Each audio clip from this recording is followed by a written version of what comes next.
If you have been a little bit more curious or you want to learn more about the psychology and the mindset around food and eating, this episode is for you. I'm joined by Maria Maxey, who I love. I just love her work, but she does a lot around eating psychology. She's an eating psychology coach, and she really just helps women get to the core of what's going on in their relationship around food. And so she brings in some of her expertise here in this episode, talking about some eating psychology principles and some tips, again, to restore your relationship with food, your body, and yourself by looking at what's really happening when you're eating and you're thinking about food.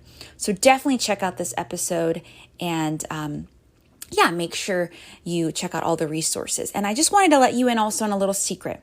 You all know I'm about food freedom. You all know I'm about finding peace with food, your body, and yourself. That's why I talk about it. That's why I bring on experts around it. But I am doing something special. A couple months from now, I'm hosting a group program, my 6-week boot camp, which I've led one-on-one clients through, but I have not led it through as a group before. Because just wanted to really kind of hone in on it with the one-on-one clients. But I know that there's so much power in group and there's so much power in this program. And so I'm actually opening up registration for that early from now so that women can secure their spot and get support in between through a bonus session that I have for all those who register by June 25th. So if you're just curious and you want to learn more about that boot camp, make sure you check out make sure you book a coaching clarity call with me. This clarity call is just a space where you can share what your goals are for the summer and for the fall and for your life and your health. And I will just share with you how this 6-week boot camp in particular can help support you, and even the bonus session that you'll get in between now and the boot camp. So book a coaching clarity call. It is a free call where we can just chat. So don't feel like you need to definitely say yes then, but I wanted to open up space from now so I could support you in between now and when the group starts. So book that coaching clarity call. I'll send you all the details on the 6-week boot camp and we could talk about it together. All right.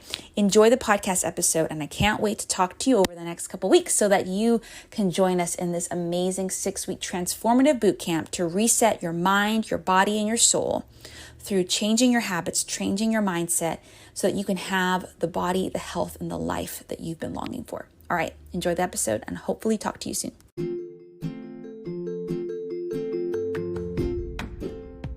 You're listening to the More Than Your Weight podcast, and I am your host, Brianna Wilkerson. You know, for over half my life, I had to really pay attention to my relationship with food, my body, and myself. As a young girl, I started to find my worth in my weight and my work, and started to define my beauty and my body and my value through how I looked and how other people saw me. That led to disordered ways of eating, of exercising, and really just a poor relationship with my body and myself. And then when I started to finally see that my worth was not in my weight, it was not in how I looked, and it was not in what people thought of me, that's when I found breakthrough and freedom. And ever since, it's been my mission to help other women do the same.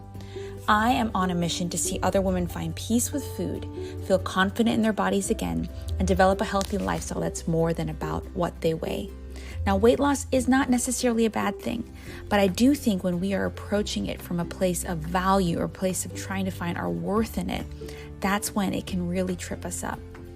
So I want you to find peace with food, to find your version of food freedom, your version of body confidence and love, and a healthy lifestyle that is about so much more than what the scale says. So this podcast is going to help you do that. You're going to find solo episodes, guest interviews, all designed to really speak from the heart, give you some new ways of thinking and acting so that you can start to also believe and walk in the truth that you are more than your weight. And from time to time, I'll throw in an essential oils episode because I'm also a lover of essential oils. So I'm so glad you're here, and I'm so honored to be a part of this journey with you. So please, before you get into the interview or the podcast or leave, I want to make sure you do a couple things. Make sure you join my free Facebook group, the More Than Your Weight Facebook community. This is a women's community designed to support you in really unpacking these episodes. I also host free trainings, free challenges to really kind of support you more in this journey. Also, make sure you subscribe to the podcast, rate and review, but also subscribe to my weekly newsletter so you'll never miss a podcast episode. You can find all the links for that in the show notes. So make sure after you listen that you go do those things. Okay? So excited for this episode and so excited to journey with you. All right, enjoy.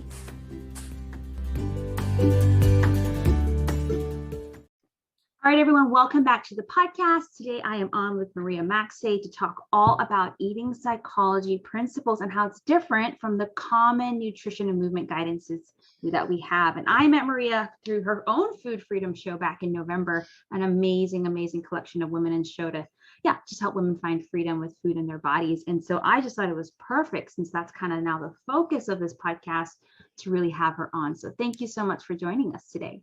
Yeah, I'm so excited to be here. I love that we've had these different touch points over the last 6 months, and the alignment here is really fun. So I'm Yeah. looking forward to chatting more about this. Yeah. So tell us, before we get into all the juicy details you have to share about eating psychology, tell us a little bit more about you and your journey as it relates to food and your own body freedom, and how that led you to going and get your eating psychology certification and what you do now. Yeah. So I always start with the fact that I grew up moving quite a bit. My mom was a professional gymnast, and I grew up in Europe, and we lived in Greece for most of my childhood. And so both those things paired, I was very much embodied and moving my body, and also had like a very healthy relationship to food and nutrition. It was very centered around community and sitting down together and just pleasure and enjoyment. And that really stuck with me for quite a long time. But as I reflected back, which often happens when we start to do this work, I had blind spots that I hadn't seen until, even like last year when we moved to the States. I was in my teenage years. And as I reflected back, I was like, oh, I had started emotionally eating and like coping with my anger, my anxiety through just a lot of eating. And then it started to become also body dysmorphic tendencies eventually. So I realized that recently, but all in all, I did have a pretty healthy relationship with food throughout high school and even into the beginning of college. What happened in college was kind of simultaneously. I had gone on vacation and allowed myself to relax, and I wasn't moving as much, so my body changed a bit. And got back, and I was working at a gym at the front desk, and I overheard someone, a guy I was into, like make a comment to someone that insinuated that he noticed I had gained weight.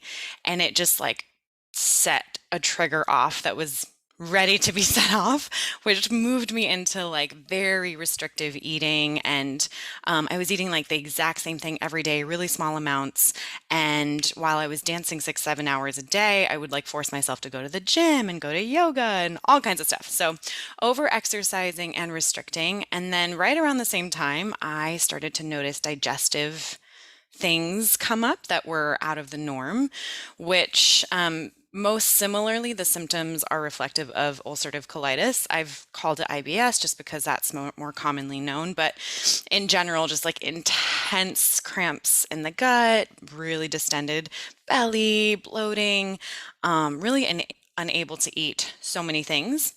And so we go into now I have a super distended belly. I already have these body dysmorphic tendencies and this body image complex. And so all this stuff around my body and my worth and attraction and all of that was really inflamed. And it all came to a head when, I had this list of like 10 things I could eat from my doctor. And I was isolating a lot and not going out and socializing because I couldn't eat most things that were out, and I wasn't able to go out with friends and party. And so that's when the emotional eating started happening, and emotional binge eating. And yeah, it was just a very, very, very tough time. And so I've gone through all these different experiences where orthorexia happened as a result of that. Because now it was like I was crazy about reading labels, and everything had to be the cleanest. And I would travel like an hour and a half to go to the grocery store that had the thing versus like going around the corner, all kinds of stuff. Lost a lot of energy, and there was a lot of stress. So that was kind of like the climax of all of those challenges. And that went on for a couple of years.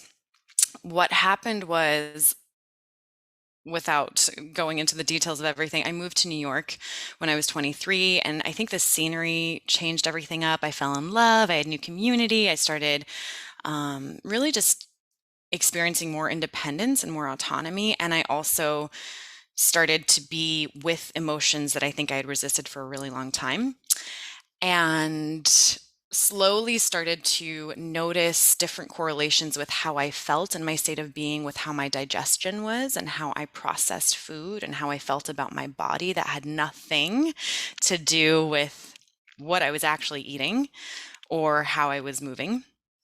And that kind of sparked this interest within me and an intuitive hit that we've got it wrong, that the mainstream information is not leading us in the right direction. And a year or so after that, I found the Institute for the Psychology of Eating, where I did their 8-month program and had so many things confirmed with like science and research and backing. And it was thrilling. And yeah, longer story short now, that's like 5, 6 years ago. And here we are.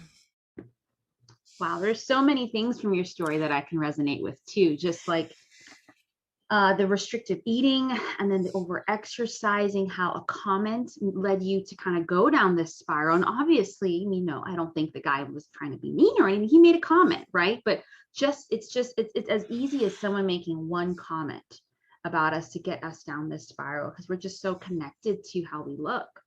And food is a huge part of that too. And I mean, you went through a roller coaster of all the different points, but I just loved how at the end you just mentioned being with your emotions. And I think that's one thing that it's hard for us women to do in particular. That, like, you're right, it's hardly ever about food. It's something else is going on that maybe you don't feel like you have the time to deal with. Maybe you don't feel like you have the energy, or maybe you feel like you've tried to process it with someone before and they kind of shut you down, or there's so many things that pop up. And so I would love to hear. I mean, I went to the Institute for Integrative Nutrition.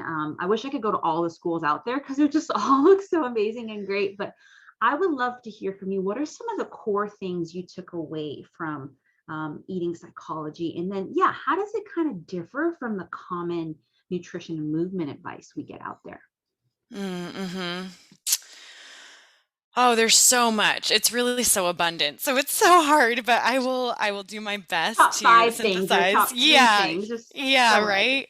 can. It's beautiful work because it's like there's so much to explore, which I hope this just chat between you and I inspires anyone who's listening to really dive deeper into, because there is so much. And I'll say that one of the first things is really that our relationship to food, to our bodies, is often just a lens to see our relationship to life through and to ourselves and to others.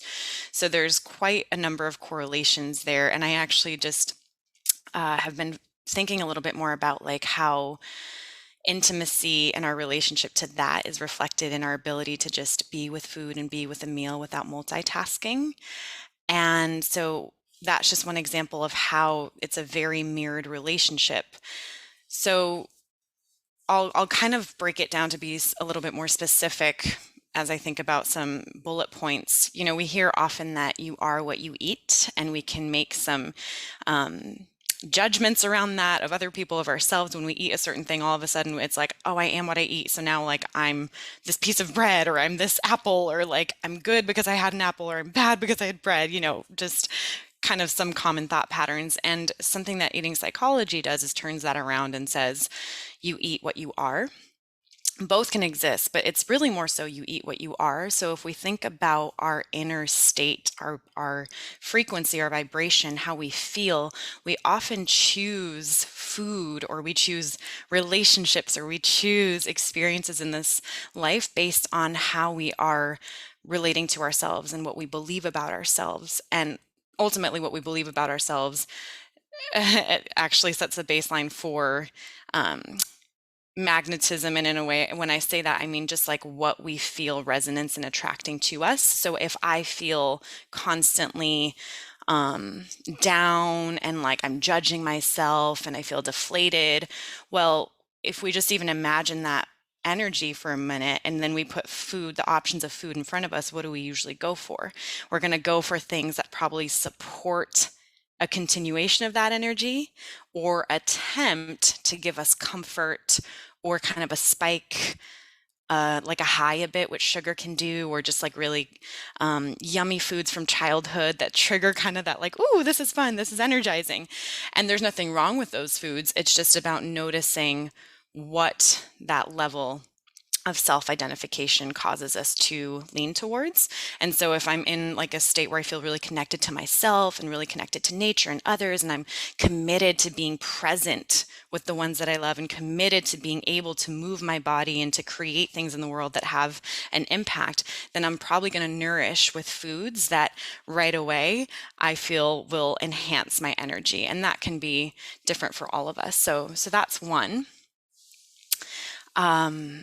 Let me think of another. The thing that is not so commonly talked about, and I think this is a good identifier, is kind of like the changing diet. And I don't say diet in the way that when we're restricting, I say diet in the way of like a way of eating, is that it's going to shift throughout our life because we are always changing. And I think that that's something the diet industry and fitness industry isn't so forgiving of, and can confuse people and pigeonhole people and then create a lot of, just what is that, like inner resistance? And I've said confusion, but the way that it's classified is my teacher talks about there's therapeutic diet, where if we're ever going through kind of like an ailment, or, the nervous system isn't great or the body's feeling a little weak, we will likely need to eat in a way that's therapeutic to enhance the immune system, to enhance the body. Then there's the maintenance phase. And that's where like things are running smoothly, and you can kind of think of this as like the tank is filled, but we just like want to keep topping it off a little bit. So we're fueling it with foods that are more like our day-to-day norm. And then there's experimental diet, where maybe things in our life are changing, like our environment, our lifestyle, our circumstances have changed. I think about women, if we're pregnant or if we've had a child, like all of a sudden what we need is going to be different. And so we might experiment with different ways of eating, new ways of eating. And that is a phase two that offers a lot of grace and self-reflection and also observation to see, hey, this actually resonates now. It didn't used to, or this doesn't resonate anymore with my body. Okay, good to know. So that's another element that I think is really helpful to think about. It just gives space for change. And one that I think is really important is that of just how we eat, not what we eat. And this one's quite layered, but that was one that really stood out to me the most, and something that I really work with my clients with. It's like, we're going to work with what you eat last. We're going to look at how you eat first. Is it always on the go? Is it standing up in the kitchen? Is it always watching TV? In other words, is it always distracted eating? And there are studies that show when we're not present with our meal, when we're multitasking, we actually gain like 40 to 60% less of the nutritional value of what's in the food, simply because we are not connected to the food, to what we're tasting, to what we're experiencing. And there's something that happens when we eat with presence, is that we can actually open ourselves up to pleasure. And pleasure is such a huge catalyst in the digestive process, and the satisfaction cues come from the indication that there has been pleasure from the meal. So what that means is that if I'm eating and I'm distracted, my body's not really registering, ooh, this is so good, this tastes amazing. Maybe momentarily, maybe at the beginning, maybe all of a sudden, but often we go unconscious. And so what happens is the brain doesn't release the neurons that say, hey, this is amazing, I'm so satisfied, starts to communicate to the gut. They're speaking, and then all of a sudden it's like, you know what, the brain is satisfied, check into the belly's full. Okay, we're good. Now we're satiated, we can go on to the next thing.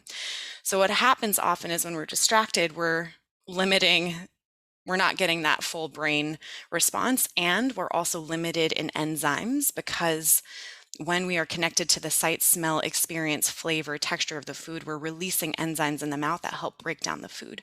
And so when we don't do that, we can experience kind of food sitting in our belly for a while. Maybe we have sluggish digestion. Maybe we don't go to the bathroom often enough. And then beyond all of that, there's also the pace at which we eat. So if it really does take the body about 20 minutes to signal that we're full. So if we chow down in 5 minutes and then we say, well, I'm not full, it's true, because there hasn't been enough time for the body to receive and to kind of log the information. So one thing I will say as a side note, if someone's like, "Oh shoot, I'm a fast eater, is that a problem?" Something my teacher would always say is like, if there's no symptom, there's no problem. So it's just like if we have, you know, trouble digesting or anything like that, then there's something to look at. And if we're constantly hungry after having had a meal, uh, so let me just go into that the pace at which we eat is also important, or just to notice that, like, hey, if I'm eating really fast, maybe if I slow down, will my satiation cues change?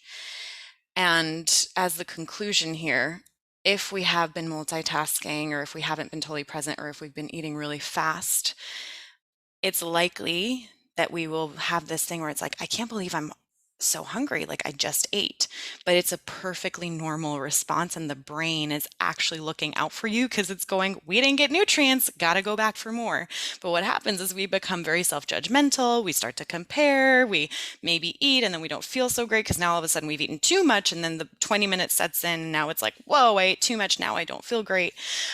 So there's that's really, like, I know I said a lot about the how eating, but I hope that it just illustrated a few different ways with some background on what's actually happening, and in a way that someone can relate and be like, oh, okay, you know what, I can actually identify that that's true for me.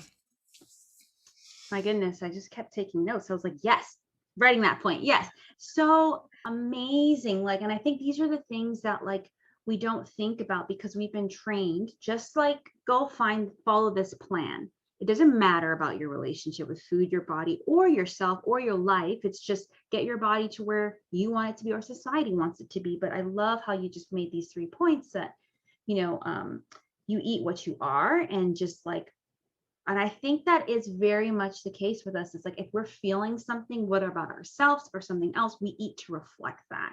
So yeah, when I'm feeling great, in a good mood, feeling like I'm on top of the world, I do choose more nutritious foods because I'm like, oh yeah, it's great. But when I'm not, it's like I eat that food to match what I'm feeling, and often sometimes to kind of cover what I'm feeling, which you mentioned in your story.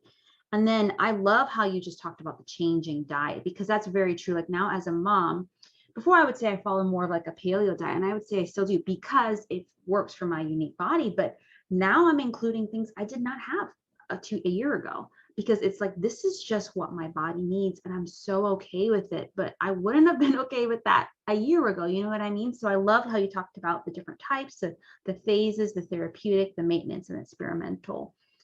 And then how you eat. I love how you spent more time on that, because we I believe often when women come to maybe you and I, or even anyone in this industry, and saying, tell me what to eat. And then we actually say, let me tell you how to eat. And they're like, what? I have to like sit down. I don't have 20 minutes. I don't have time. I got to be checking my emails. I got to be doing this. But it really does. Your brain can't register that. And I love how, man, I love that's where you start, because that's hard work. If I'm a fast eater. And so having to just naturally, even when I'm not doing anything, I'm just like, this is good. I just want to keep eating. But in those moments, I have to say, all right, well, you just took 8 minutes to eat, so you better just sit here for a while and see if you're full or not. But in some cases, I'm like, okay, you can take, it's almost like what someone told me once, just sit down, take a few breaths, and be present with your food. And it's amazing. I'm like, oh, wow, I'm giving myself permission to eat, and eat slowly.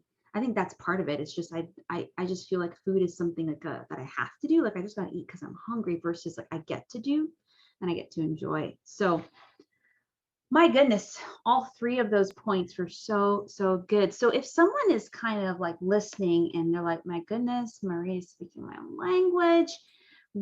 This is a lot. It might be a lot to change at one time for someone. Where do you recommend they start? hmm Yeah, you actually just said something that I think is the starting point, which is to sit down and just breathe a couple breaths. I usually guide like 3 to 5 breaths in the beginning before eating, and just taking a moment to settle. Because so often, too, our relationship to how we value our own self-care and the way that we nourish ourselves is reflected in our habits around eating. So if we're constantly rushing or not present with it or just squeezing it in when we can, it's pretty reflective of how we value ourselves, because it indicates how much we, I guess, how much time we think we are worthy of having just for ourselves to be taken care of, if that makes sense. So to even just do that is a really powerful act because it brings presence. I talk about presence and pleasure in food, and so we bring in the presence. Now, I know from personal experience that sitting down to just eat, if we've spent a lot of time multitasking or if there's something we're trying to avoid, that can feel pretty confronting and uncomfortable. And so sometimes I guide clients to like set an ambiance or put on some like lovely background music that's like Italian, like I'm gonna eat, and kind of set a mood for the space. If it's okay to just explore and dive right in, those couple deep breaths, and then something that I'm really a big fan of because I think it connects us more deeply to what we're about to eat and can really calm our nervous system. And if we are having kind of any anxiety about eating or just carrying anything with us, it resets, is a like gratitude prayer for our food.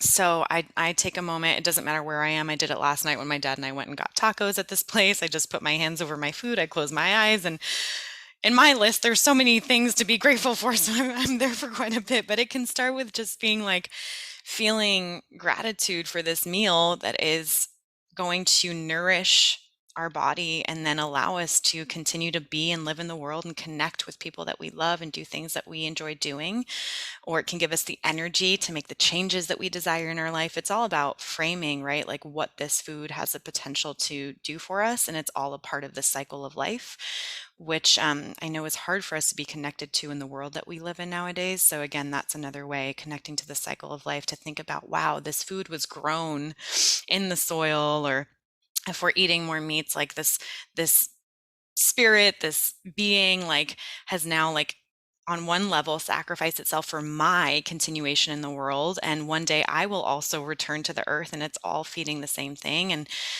okay, let me just take a moment for all the people, the farmers, the growers, the transporters, the storekeepers, and the hands that prepared this meal to express gratitude.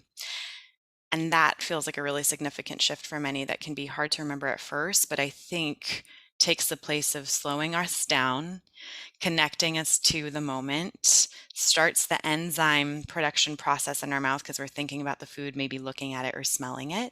And then I can't remember if I said this, but automatically slows us down because the nervous system slows down Mm. and keeps that intention behind, like, it's not just like I have to eat, it's like I get to eat Yeah. this. Yeah. I love that because I even love what you talked about with the ambiance and the prayer. And I think because, one thing I love, and I know a lot of us love, is when we get to go out for a meal because you do that. There's an ambiance. You also, you're not rushing because part of the experience is going out to eat. It's not just having someone wait on you and then someone serve you. It's the experience of like, I'm with company, I'm with someone I really want to enjoy their time. And so you eat slower, you enjoy the food more. It's about trying the food and enjoying that experience together. And I think what you're saying, it's kind of hard for us to see that we can have that every day at every meal, not in the same way, but it's allowing ourselves the permission to enjoy that meal, to be present with that meal. And I loved your 3 tips for helping with that, us with that. Well, so much great stuff. I just want to know, is there anything else you would like to share with us around this before we share with people how they can find you and get connected with you? I'm really grateful for this conversation. It's always Mm, so nice to chat about this because, mm. as much as we're opening up to this more in the world, it's not so frequent that we could just like deep dive into this topic Yes. alone. So it feels really good to be able to be in this space with you. And let me drop in. What is something else that I feel I'd really love to share? You're such a dancer. You're like, let me drop in. I was like, okay, you drop in. Drop into a grand plie. I was like, okay. All right. Love it. I think what I want to say is that for us women, there's so much intelligence in our body and in our emotions, and that we are in such a head air space, with tech, with this analytical, logical approach to many things in the world, especially in the West. And that I think that often sometimes our challenges with food in our body are just a reflection of our forgetting the body, what lives below the chin, and trusting it, because we've been taught in many different ways to manipulate it, to punish it, to be scared of it, and that somehow food is this thing to fear and this enemy, and it's going to like do something horrible, or it's this like very challenging relationship that we go back and forth with. But it's, it's really the body and the gut. The gut in our lower body is really the brain and the intuition, and scientifically is connected to like 60% of the cells in our actual brain. So, if we're constantly stressed and anxious, then our gut may not be settled in our lower body.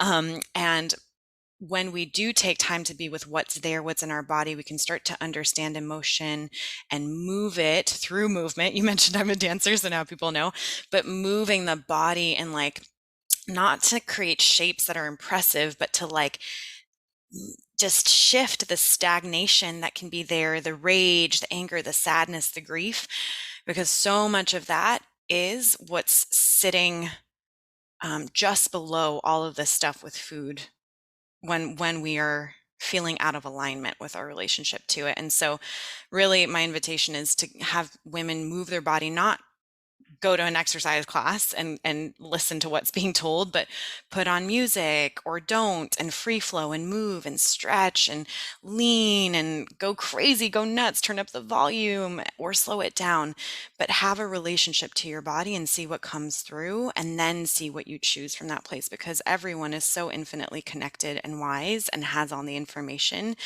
but the wealth of information is really below the chin. Trust what's below the chin. That you said that, and I was like, OMG. Like, I think as a whole, we women can not trust what's above, but also below. So we're not trusting ourselves at all, and we kind of feel like we just exist. But I love it how you're calling us to, yeah, of course, study. You're probably definitely smart without even studying, but it's just like also connect with this part of our body that for so long either us individually or the world has told us it has to be a certain way. It only fits when it's a certain parameter. And one of the best ways to do that is dance. I don't know if like there's these challenges, the part of this fitness community I'm a part of, where 1 week they'll be like, everyone's going to just dance to the song and you got to post a video on social media. And I'm almost like, oh, I'm going to show my moves, but it's like, So no, fun. but it's like, and it's not about, I'm not trying to say who's the best, but it's just like, just let loose and enjoy and connect with what your body can do. And that's why I love, particularly say I do CrossFit, or it's just, I'm just amazed at what my body could do. But something as simple as dancing in your room or at a class, just our bodies really are these powerful things. And ladies, we bring humans into this world. So first of all, it's really powerful. It's like, oh my gosh, it grew and birthed a human, and sustained a human. Like, but obviously our bodies can do way more than that for those who don't have kids. So I love Yeah. that tip. And I just wanted to share one thing that you've said to expand on that, is that like we've been dancing for thousands of years. Like it's in our cellular structure and DNA to know how to do it. When people are like, I don't know how to dance, it's like, no, you do. You like, if you go back to being a child, kids, babies, they move. They just find the beat, or they make their own beat. Even better, they make their own beat. And that level of confidence and connection to presence is like, just the goal for me. So there's that. And the reason why this is so valuable is that when we get connected to our body, we get to hear its cues, and it tells us how to nourish ourselves and when to nourish. Then it's not this game of what should I eat? When should I eat? Is this too much? Is this too little? The body will tell you. The body will tell you, but we have to first inhabit it.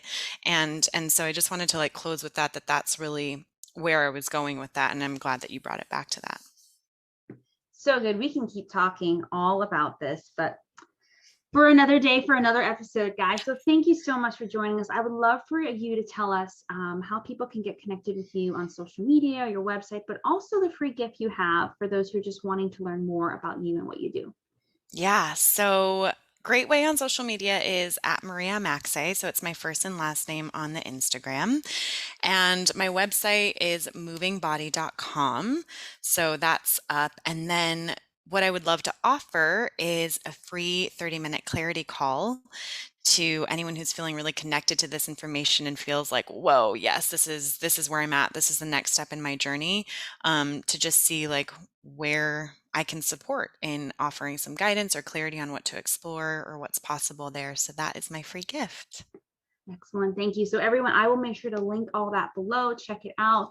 Follow Maria on Instagram too. That's where I follow her. And she just always has, I mean, I love your reels. I love your videos. I'm just like, yeah, I can move like that.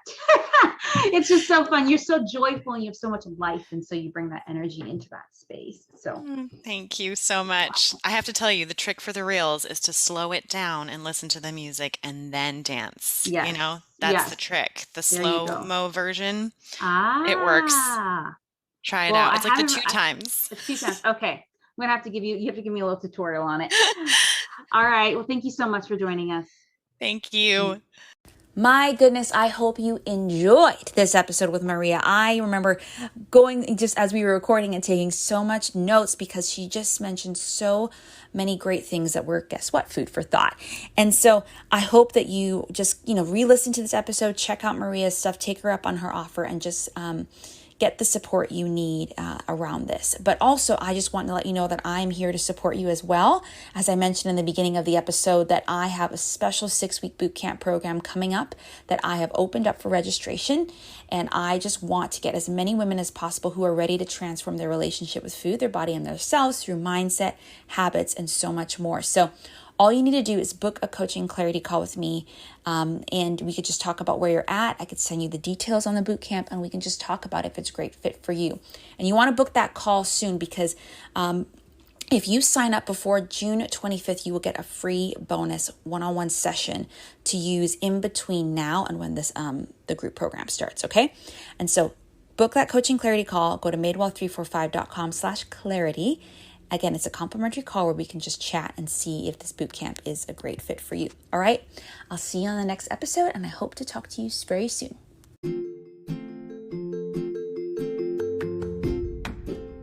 That's it. That's another episode of the More Than Your Weight podcast. I hope that you're leaving encouraged and inspired to continue to walk in your More Than Your Weight journey. But before you leave, I want you to know you're not alone. And I want you to really walk in that by joining my free group, the More Than Your Weight Women's Community. This is a space where you can unpack the podcast episodes, get support throughout your week.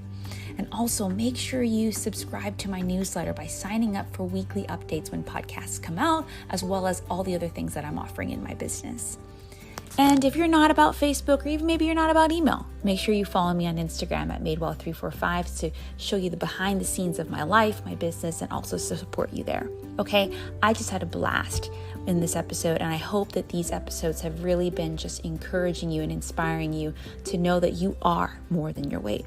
Okay, that's it, and I'll see you on the next one.